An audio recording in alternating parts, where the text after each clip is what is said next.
कांग्रेस को बताना पड़ेगा कि इंडिया भारत गठबंधन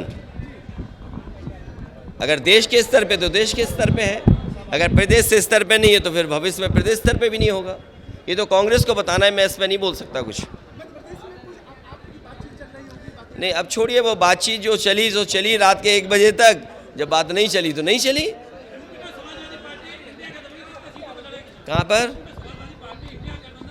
समाजवादी पार्टी पूरी जिम्मेदारी से लड़ेगी चुनाव। समाजवादी पार्टी चुनाव यहाँ जीतेगी और बीजेपी को 80 की 80 सीटें हराने के लिए रणनीति बनाएगी। कहा कि हमने घोसी में समर्थन किया और ऐसा रहा। किस नेता के बारे में बात कर रहे हो आप? ये कांग्रेस के कौन नेता है? उनके प्रदेश अध्यक्ष कह रहे हैं। देखिए, प्रदेश अध्यक्ष की कोई हैसियत नहीं है। न वो पटना की मीटिंग में थे, न वो जाकर के मुंबई की मीटिंग में थे। इंडिया के बारे में क्या जानते हैं वो? गठबंधन के बारे में उनकी क्या हैसियत है जो बोल रहे हैं इस तरह की बात? इजराइल और गाजा के इस उनसे पूछिए रात को 1 बजे तक क्यों उनके मुख्यमंत्री कमलनाथ जी ने बैठाया, क्यों उनके पूर्व मुख्यमंत्री दिग्विजय सिंह जी ने बैठाया? वो क्या उनके मुख्यमंत्री नहीं है क्या उनके प्रदेश के? अगर वो मुख्यमंत्री नहीं थे तो इस तरह की भाषा नहीं बोलनी चाहिए उनको। और इसका मतलब ये हुआ कि आप दूसरे दलों को बेवकूफ बना रहे हैं आप बैठा करके। क्या मैं आपके माध्यम से कांग्रेस पार्टी को कहना चाहता हूं, अपने चिरकुट नेताओं से हमारी पार्टी के बारे में न बुलवाएं।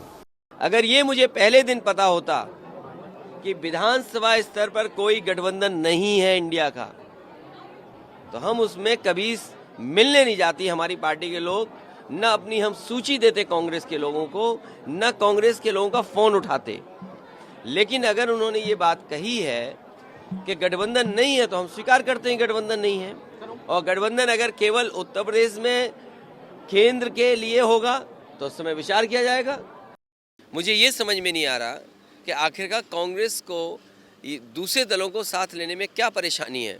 और मुझे वो दिन याद है जब कांग्रेस को अपनी सरकार बनानी थी, सुबह से लेकर के शाम तक वो हमारे विधायक को ढूंढ रहे थे कि इकलौते विधायक का अगर समर्थन मिल जाएगा तो गवर्नर हमें सरकार बनाने के लिए बुला लेंगे। और वो समाजवादी पार्टी पहली पार्टी थी जिसने पहले चिट्ठी दी और उसका परिणाम यह हुआ कि मध्य प्रदेश में कांग्रेस की सरकार बनी। समय समय पर समाजवादी पार्टी जीती है, कभी 2 विधायक, कभी 1 विधायक, कभी 5 विधायक, और बड़ी संख्या में पार्टी के जो कार्यकर्ता नेता हैं वो चुनाव लड़ते हैं। आज मैं कैसे उनको फेस करूं? क्या मैं इंडिया गठबंधन के सहारे कह दूं कि मध्य प्रदेश में मैं छोड़ रहा हूं सब कुछ? तो आखिरकार ये कार्यकर्ता नेता क्या करेंगे?